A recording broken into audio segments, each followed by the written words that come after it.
Hello दोस्तों, एक बार आपका फिर से स्वागत है आपके YouTube channel study my way में। जैसा कि दोस्तों हम सब जानते हैं अपन ने क्या कर रखा है, जो राजस्थान जीएस और जीके का जो पोर्शन है जिसके लिए अपन ने कंप्लीट सीरीज स्टार्ट कर रखी है राजस्थान जीके की। तो आई होप दोस्तों आपको वीडियोस पसंद आ रहे होंगे, और दोस्तों वीडियो अच्छे लग रहे हैं तो वीडियो को लाइक कीजिए, और जितना हो सके जितने भी स्टूडेंट्स हैं, ग्रुप्स हैं जेई के प्रिपेयर करने वाले, उन सभी में शेयर कर दीजिए ताकि ज़्यादा से ज़्यादा स्टूडेंट इस सीरीज़ का बेनिफिट उठा सकें। तो दोस्तों अपन पढ़ रहे थे राजस्थान ज्योग्राफी। अपन ने ऑलरेडी 38 पार्ट्स इसके कवर कर चुके हैं। आज अपना जो 39th पार्ट है वो अपन बात करेंगे।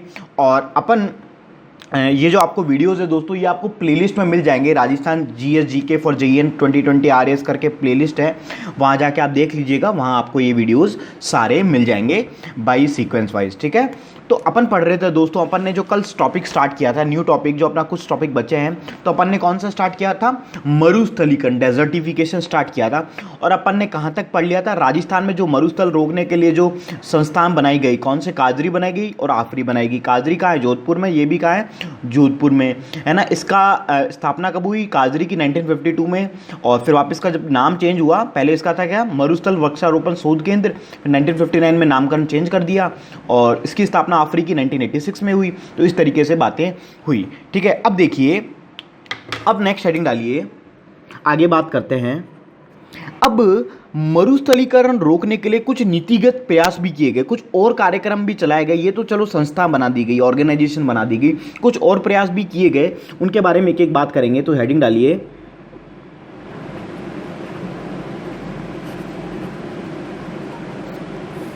मरुस्थलीकरण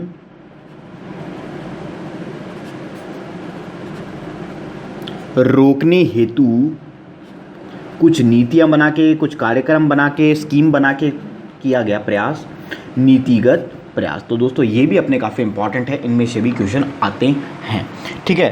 तो अपन सबसे पहले अपन बात करेंगे, पहला कार्यक्रम अपना चला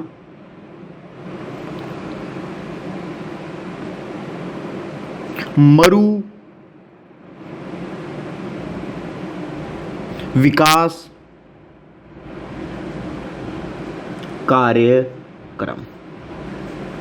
तो पहली हेडिंग डालिए, मरु विकास कार्यक्रम, ठीक है। अब देखिए, इसमें मैं बात करता हूं कि मरु विकास कार्यक्रम में क्या किया। सबसे पहले इस कार्यक्रम को कब स्टार्ट किया गया? 1977 से 78 के दशक में इसको ईयर में इसको स्टार्ट किया गया।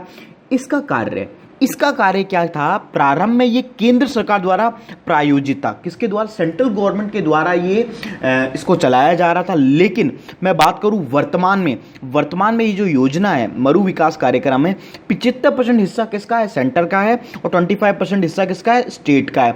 और राजस्थान के 16 जिलों में ये संचालित योजना है। समझ में आई? तो ये बात हो गई मरु विकास कार्यक्रम। भाई जो मरुस्थल वाले क्षेत्र हैं, चाहे मैं बात करूं बीकानेर, जैसलमेर, बाड़मेर, जालोर, है ना, ये जितने भी हैं, तो यहाँ को इसको विकास किया जाएगा। चाहे पेड़ लगा के किया जाए, पानी की अवेलेबिलिटी को किया जाए, किसी भी तरीके से कार्य किए जाएंगे।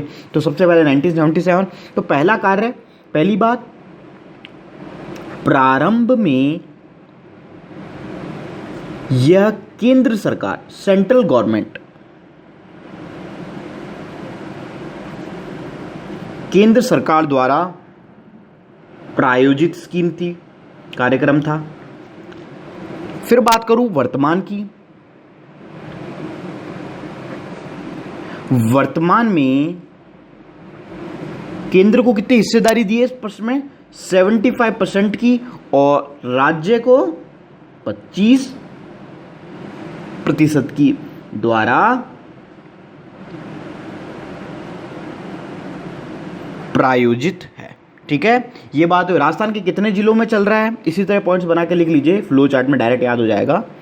राजस्थान के 16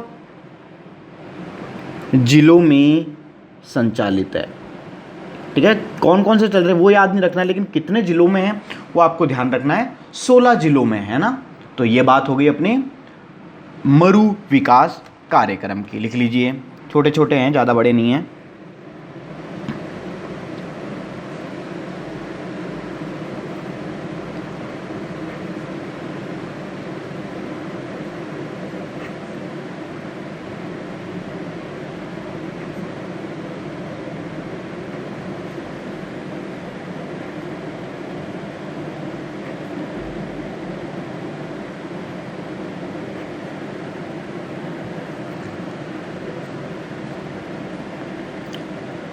ठीक है, पहला लिख लिया। अब बात अपन करते हैं दूसरे की।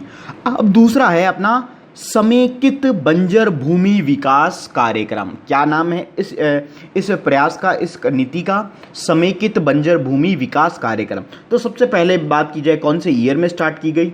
1989 और 90 का जो ईयर था उसमें इसको स्टार्ट किया गया। ठीक है, पहली बात,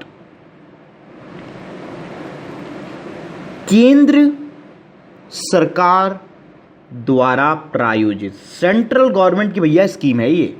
कौन सी? आपकी ये बंजर भूमि विकास कार्यक्रम। ठीक है, ये बात हुई पहली। दूसरी, अब बात करते हैं दूसरी, गंगानगर और जो हनुमानगढ़ जिला है को छोड़कर, गंगानगर और हनुमानगढ़ को छोड़कर राजस्थान के जो 10 मरुस्थलीय जिले हैं उन सभी में ये संचालित है। समझ में आई बात? तो लिखिए, जो अपने वेस्टर्न वाले जो सारे डिस्ट्रिक्ट्स हैं उन सभी में, गंगानगर एंड हनुमानगढ़ को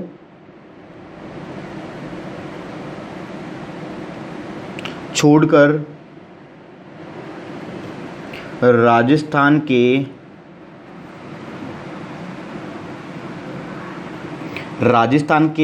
10 मरुस्थलीय जिले, कौन से जिले? मरुस्थलीय, रेगिस्तान वाले जिलों में संचालित है ये स्कीम आपकी। संचालित कौन सी? समेकित बंजर भूमि विकास कार्यक्रम। तो ये बात हो गई दोस्तों इसकी, केंद्र सरकार द्वारा प्रायोजित है, गंगानगर और हनुमानगढ़ को छोड़ के जो राजस्थान के 10 मरुस्थलीय जिले हैं उनमें ये संचालित है आपकी। ठीक है, तो लिख लीजिए इतना आप, फिर आगे चलते हैं।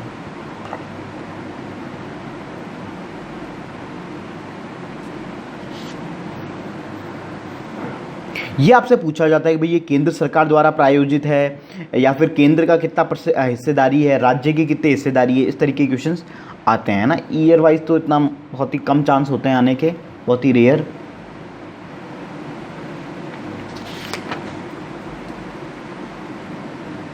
आगे चलें।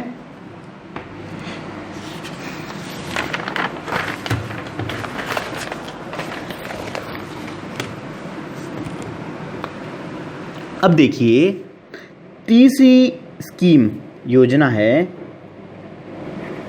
एकीकृत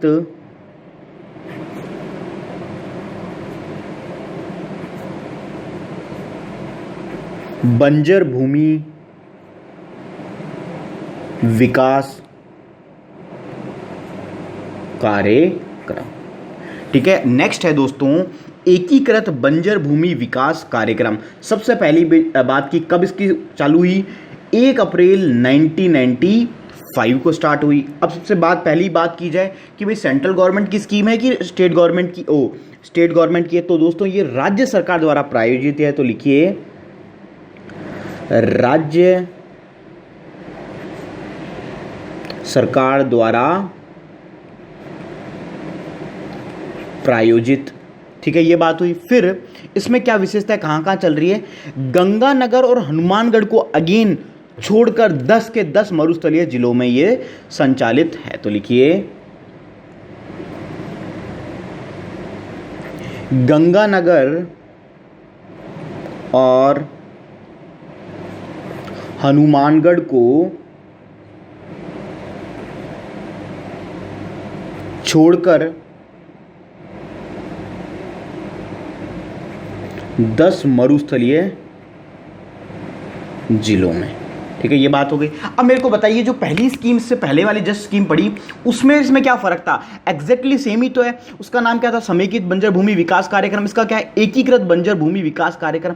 फर्क यह है कि वो बस सेंट्रल गवर्नमेंट के द्वारा थी और उसकी एक सेम कॉपी जो राज्य की है वो कौन सी है?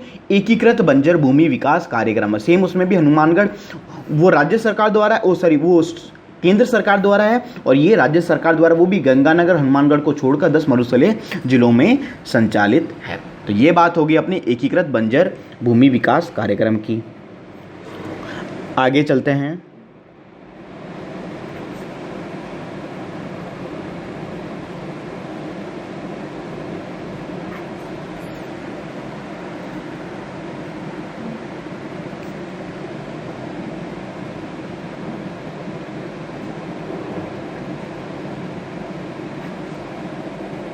अब अपन नेक्स्ट है दोस्तों मृदा स्वास्थ्य कार्ड योजना, कि भाई ज़मीन जो आपकी मृदा है उसका एक कार्ड बनाएंगे हम स्वास्थ्य की, भाई कितनी उपजाऊ है कितनी अनुपजाऊ है, उसके हिसाब से जो भी चीज़ें होंगी। तो दोस्तों ये भी लेटेस्ट की योजना है। तो ये है अपनी 19 फरवरी 2015, अभी कुछ सालों पहले ही इसको लॉन्च किया गया था। तो दोस्तों ये तो बात हुई। सबसे पहली बात इसमें की जाए कि भाई ये सेंट्रल गवर्नमेंट की स्कीम है या स्टेट गवर्नमेंट की। तो दोस्तों ये है केंद्र सरकार द्वारा प्रायोजित। तो लिखिए इसमें केंद्र सरकार द्वारा प्रायोजित कौन सी, मृदा स्वास्थ्य कार्ड। ठीक है, ये बात हुई। फिर बात करूं इसके अंदर इस स्कीम को प्रारंभ कहां से हुआ, कहां से ये स्टार्ट हुई। तो दोस्तों ये स्टार्ट हुई अपने सूरतगढ़ गंगा नगर से। कहां से हुई, सूरतगढ़ गंगा नगर से। इसका उद्देश्य क्या था, इसका एम क्या था। इसका दोस्तों एम ये था कि मृदा की जांच कर आवश्यक तत्वों की जो कमी है उसकी आपूर्ति उसको की जाए। जैसे भाई कोई ज़मीन को आप देख लिया, भाई उसमें यूरिया की कमी है, फास्फोरस की कमी है, एल्यूमिनियम की है, आयरन की, जो भी उसमें कमी है देख ली जाएगी। फिर वहाँ पे वो मटेरियल ऐड किया जाएगा ताकि वो अपन को अच्छी यील्ड उत्पादकता दे सके। समझ में आई। तो ये बात हो गई मृदा स्वास्थ्य कार्ड योजना की। तो लिखिए मृदा की जांच कर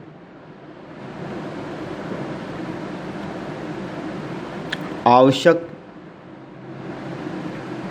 तत्वों की आपूर्ति, आवश्यक तत्वों की आपूर्ति हम कर देंगे उस जमीन में। तो ये बात हो गई दोस्तों मृदा स्वास्थ्य कार्ड योजना की। तो लिख लीजिए आप।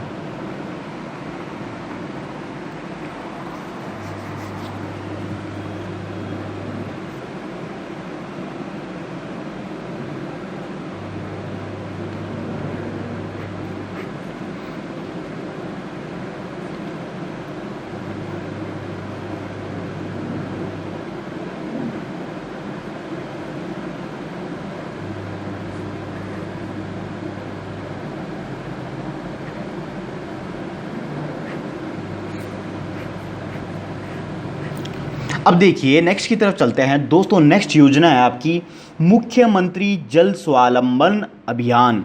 ये आपने सुनी होगी कई बार, आप अगर राजस्थान के हो मेजरली। तो अभी लेटेस्ट ही कुछ सालों पहले ही इसको लॉन्च किया गया था, मुख्यमंत्री जल स्वावलंबन अभियान। तो दोस्तों इसको लॉन्च किया गया था, इसको स्टार्ट किया गया था 27 जनवरी 2016। कब स्टार्ट किया गया, 27 जनवरी 2016। अगर मैं बात करूं दोस्तों इसके प्रारंभ की, तो दोस्तों ये प्रारंभ की गई गर्दन खेड़ी, कौन सी जगह है, गर्दन खेड़ी झालावाड़ डिस्ट्रिक्ट से। गर्दन खेड़ी झालावाड़ डिस्ट्रिक्ट से इसको स्टार्ट किया गया।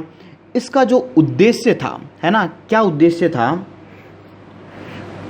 सबसे पहले इसके उद्देश्य की अगर मैं बात करूं दोस्तों, तो दोस्तों इसका उद्देश्य यह था कि जल की दृष्टि से राजस्थान को या राजस्थान के जितने भी ज़िले हैं, गांव हैं, छोटे कस्बे हैं, उसको स्वावलंबी बनाना है, इंडिपेंडेंट बनाना है। वो किसी पर निर्भर ना रहें कि भाई हमको यहाँ बांध से पानी मिलेगा, इस तरीके से होगा।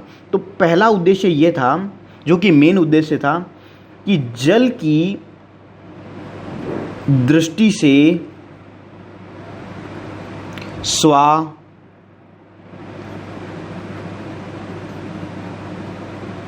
बनाना, जल की दृष्टि से स्वावलंबी बनाना। पहला उद्देश्य तो ये हो गया। दूसरे उद्देश्य की मैं बात करूं, पर्यावरण संरक्षण था, एनवायरमेंट कंजर्वेशन, कि भाई पानी बचेगा तो सीधी सी बात है पर्यावरण का तो संरक्षण होगा ही। ठीक है। तीसरी और इससे क्या होगा, आर्थिक और सामाजिक विकास भी होगा। भाई कि जब आप इंडिपेंडेंट हो गए, आपको कहीं से कोई चीज़ की रिक्वायरमेंट नहीं पड़ेगी, तो आप फाइनेंशियली और सोशली भी स्ट्रांग बनोगे। तो ऑब्वियस सी बात है, तो क्या होगा, आर्थिक और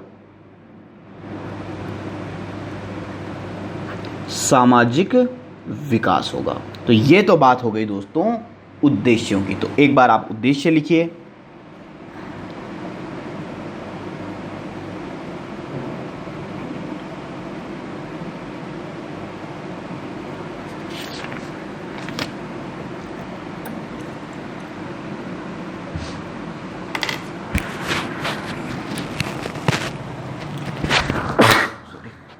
सॉरी,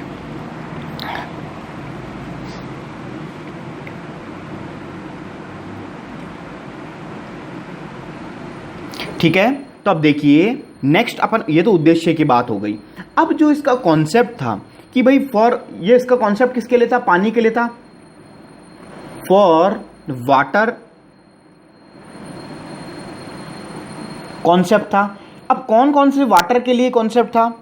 कौन कौन सा? सतही जल, जो आपका सरफेस वाटर है उसके लिए था कि भाई जो आपका किसी भी जगह पे जो पानी इकट्ठा हो रहा है उसको एकीकृत किया जाए। जो वर्षा जल आ रहा है, बरसात से पानी आ रहा है, उसको संरक्षित किया जाए। जो भूमिगत जल भी है उसको भी संरक्षित किया जाए इस स्कीम के थ्रू। और जो नम भूमि है, जहाँ पे कहीं नमी वगैरह है, वो भी इसको किया जाए। तो वो सभी इसके कैटेगरी के अंडर आ गई। कौन कौन सी? सतही जल, वर्षा जल, भूमिगत जल और नम भूमि। ठीक है, तो ये तीनों ही इस कैटेगरी के आते कि भाई किसी का नमी है भूमि में, तो इन सभी को इसके थ्रू संरक्षित किया जाए।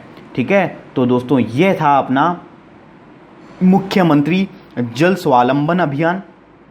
ठीक है, तो ये जो कार्यक्रम थे राजस्थान गवर्नमेंट के नहीं, मरुस्थलीकरण रोकने के लिए जो प्रयास थे वो आ गए। अब लास्ट नीचे करके एक नोट में आप लिख लीजिए, नोट बना के, कि राज्य जल नीति कब आई? 1999 में आपकी आई राज्य जल नीति। फिर राज्य भूजल नीति कई बार पूछे गए हैं, 2010 में। राज्य जल नीति आपकी 1999 में, राज्य भूजल नीति 2010 में। ठीक है, नोट करके नीचे लिख लीजिए।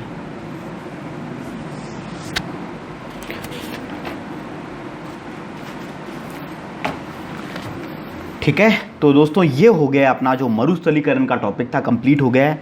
अब अपना जो राजस्थान में कुछ पर्यावरणीय मुद्दे हैं, वैसे तो कुछ ज़्यादा नहीं है, लेकिन उनके बारे में एक छोटा सा ब्रीफ में अपन बात कर लेते हैं। ठीक है, आगे चलते हैं। ठीक है, तो अपना ये जो मरुस्थलीकरण का टॉपिक है वो कंप्लीट हो गया है।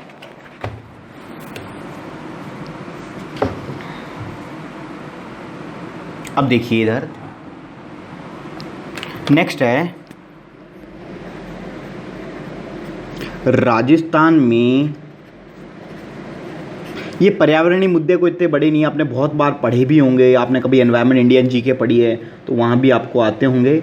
इंडियन एनवायरनमेंट है ना, इंडियन जीके के अंदर अपने एनवायरनमेंट साइंस पढ़ते हैं ना अपन, एनवायरनमेंट वगैरह है ना, बेसिक से चीज़ें हैं, स्कूली लेवल पे भी पढ़ा होगा। तो एक बार छोटे छोटे ब्रीफ में बात कर लेते हैं। पहला मुद्दा मृदा अपरदन, कि भाई मृदा का अपरदन बहुत हो रहा है, मृदा कट कट के जा रही है पानी के साथ, है ना, वायु के साथ, जल के साथ, है ना। तो इस तरीके से चीज़ें हो रही है। तो मृदा, इससे क्या होता है कि जब भी मृदा कट के चल जाती है, जो ऊपरी सतह होती है वो क्या होती है? उपजाऊ होती है।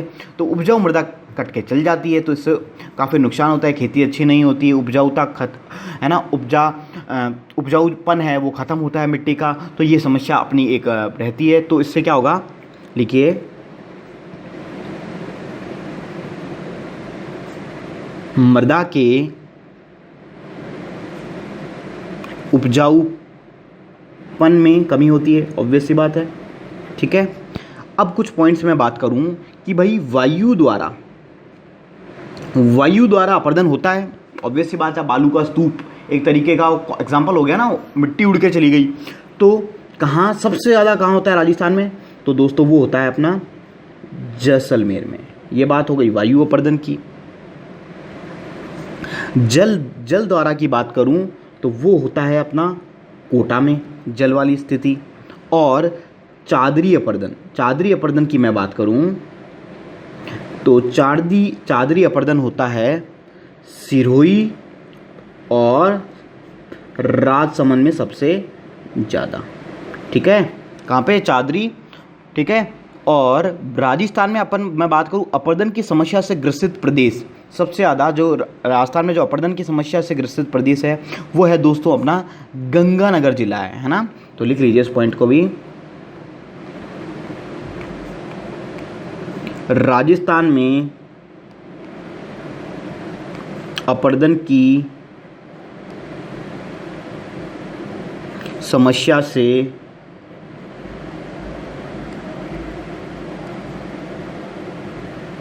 ग्रसित प्रदेश कौन सा? गंगानगर। और वायु पूछे तो जैसलमेर, जल पूछे स्पेसिफिक कोटा, चादरी पूछे सिरोही राजसमंद, और अगर अपरदन की समस्या लिख दे तो गंगानगर। तो इतना लिखिए आप।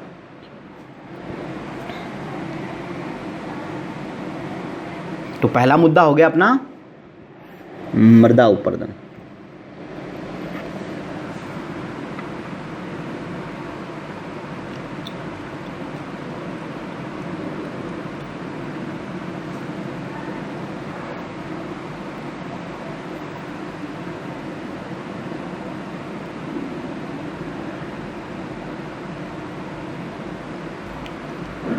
अब देखिए नेक्स्ट मुद्दा है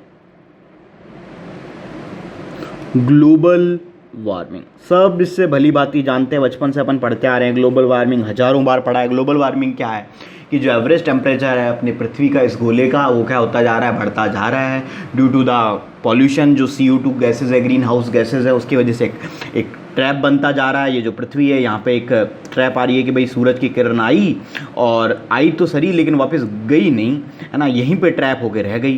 तो यहाँ पे क्या होगा, जो एवरेज टेम्परेचर है वो बढ़ रहा है। एवरेज टेम्परेचर बढ़ने की वजह से जो अपने ग्लेशियर्स हैं नॉर्थ पोल्स के, वो ग्लेशियर्स पिघल रहे हैं। पिघलने की वजह से क्या हो रहा है, समुद्र बढ़ते जा रहे हैं। समुद्र बढ़ेंगे तो क्या होगा, जितने भी कोस्टल सीजन्स है वो डूबने के खतरा है। बहुत सारी प्रजातियां खत्म होती जा रही है ना।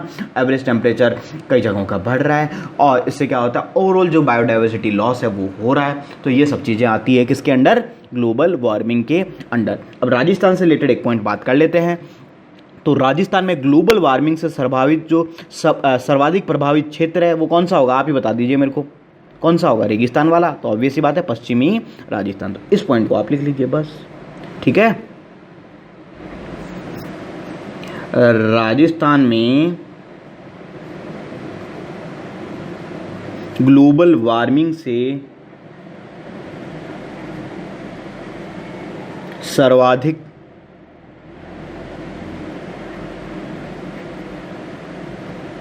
प्रभावित क्षेत्र पश्चिमी राजस्थान, ठीक है। तो ये बात हो गई दोस्तों ग्लोबल वार्मिंग की।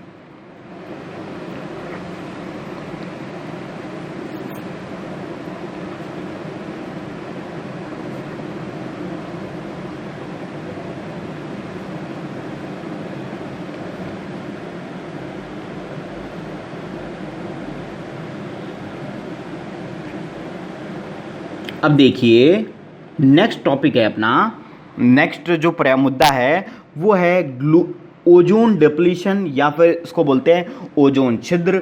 आप अगेन इसके बारे में काफ़ी चीज़ें आप बचपन से पढ़ते आ रहे हैं अपन। ओजोन छिद्र क्या होता है कि जो अपनी पृथ्वी है और ये सूर्य है, सूर्य से जब किरण आ रही है तो एक अपने यहाँ ओजोन की लेयर है। ओजोन की लेयर क्या करती है, जो सन से जो यूवी रेज हैं, बहुत सारी हार्मफुल रेज हैं, उनको पृथ्वी पे पहुंचने नहीं देती, जिसकी वजह से क्या होता है अपन को, अगर ये पहुंच जाए तो स्किन कैंसर होने की, आई लॉस होने की, बहुत सारी बीमारियों के चांसेस बढ़ रहे हैं। कई जगह केसेस रजिस्टर किए गए हैं इस तरीके से।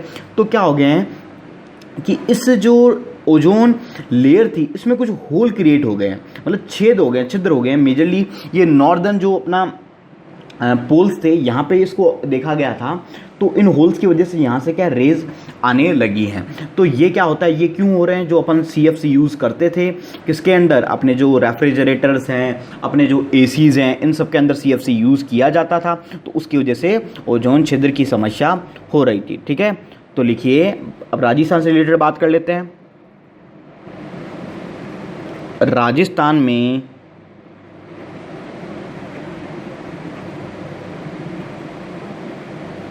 ओजोन छिद्र की समस्या से प्रभावित क्षेत्र, तो आपको जान के हैरानी होगी दोस्तों, वो है अपना education city, that is Kota. जितने भी IIT, JEE, नीट है ना, तो ये सब उधर ही कोटा में ही है ना, समस्या ओजोन छिद्र की। ये बात हो गई अपना थर्ड समस्या की। ठीक है, लिख लीजिए आप।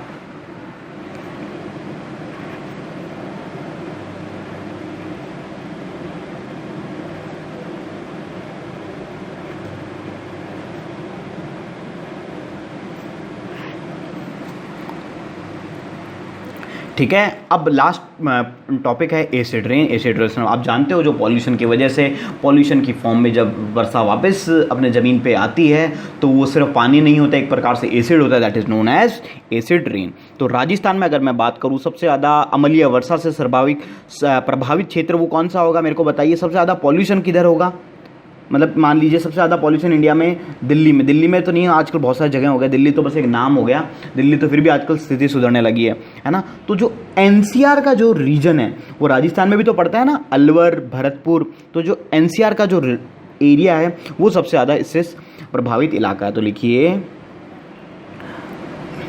बोले बस दिल्ली का तो नाम खराब है, जगह तो बहुत, और भी जगह तो बहुत चीज़ें ख़राब है, कानपुर हुआ, यूपी के हुए, और भी जगह है, फरीदाबाद है ना, बिहार में भी कई जगह होने लगा है। वर्षा से राजस्थान में बहुत जगह हैं, जयपुर में भी होने लगा है काफ़ी, जोधपुर।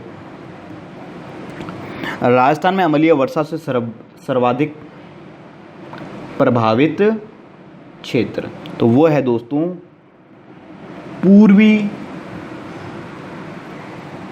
पूर्वी राजस्थानी, और ब्रैकेट में लिख लीजिए एनसीआर। ठीक है, इतना आप लिख लीजिए। और ये दोस्तों अपने कंप्लीट हो गए पर्यावरणीय मुद्दे और मरुस्थलीकरण का जो टॉपिक था पूरा कंप्लीट हो गया है। तो दोस्तों आई होप आपको समझ में आ रहा होगा, लिख लीजिए।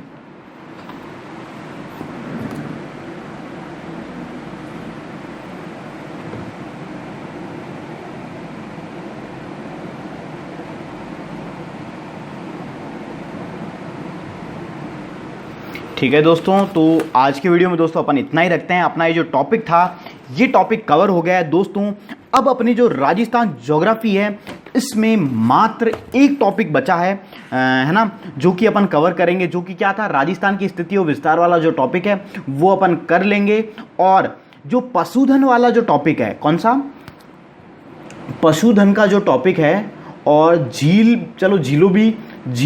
है ना, ये बिल्कुल फैक्ट्स वाले टॉपिक हैं। इसको मैं क्या करूंगा, आपको नोट्स प्रोवाइड कर दूंगा ना, लिंक्स में है ना, अगले वीडियो, एक दो वीडियो में मैं इसके नोट्स दे दूंगा, तो आप वो डायरेक्टली पढ़ लीजिएगा, कोई इतना रिक्वायरमेंट नहीं होगा।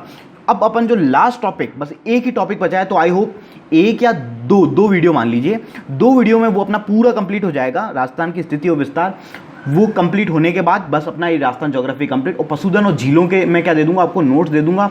और दोस्तों ये सारे नोट्स अपने बने हैं, एक एक टॉपिक मैंने करवाया है, किसी के नोट्स नहीं दिए हैं, चाहे स्टैटिक हो चाहे थ्योरी हो, एक एक चीज़ अपन ने कवर करी है। तो आप चीज़ें समझ पा रहे होंगे और आई होप वीडियोस पसंद आए होंगे। तो दोस्तों वीडियो अगर अच्छा लगा है तो वीडियो को लाइक कर दीजिए, और कोई डाउट होता है ना कोई टॉपिक से रिलेटेड तो भी आप वीडियो में कमेंट करके हमें बता सकते हैं। Thank you for watching our video.